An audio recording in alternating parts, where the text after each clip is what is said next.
So good line management is vital wherever you're fishing, and you know, at this time of year you've got loads and loads of leaves on the surface of the lake.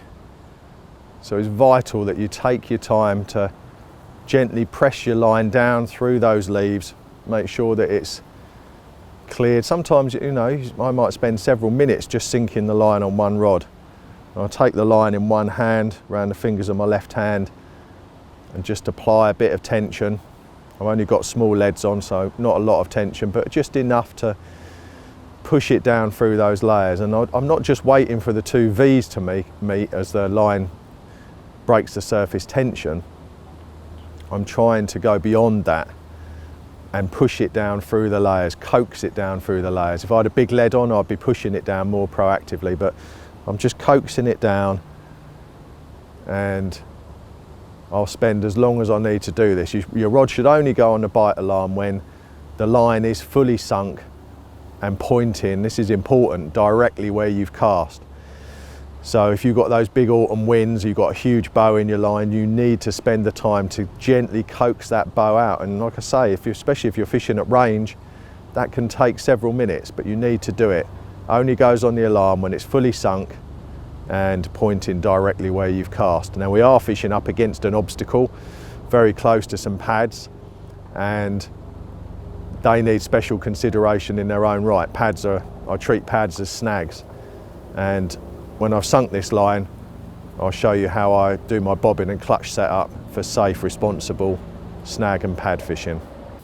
Okay, so we've got the line properly sunk down, and we're going to fish a direct line to where we're fishing, but also a bit of enough slack in it so that we don't freak any fish out passing through the bay.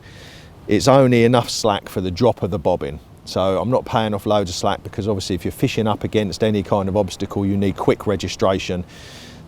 If the fish is trying to get in there, then you want to know about it straight away. It's only about 45 yards, so it's not a huge distance. I've got a 2-ounce lead on, and once I've sunk the line, I'll hold it tight under the water and then pull off about 2 foot of slack just to keep it down low while I put it on the rod rest. Now, I'm using the new Graze air curves.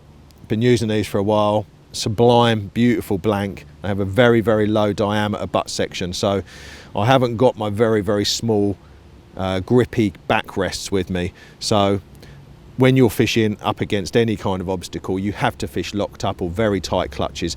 It's good angling practice anyway, but because I can't grip these properly because I haven't got the right backrest with me, I'm just instead placing the butt ring in front of the 𝗲𝗄𝗃 alarm so that the rod cannot go anywhere on the bite. So we've got a little bit of slack in the line, and the rod is totally secure. I'm going to clip on the bobbin, and I'm going to lay the bobbin on the deck.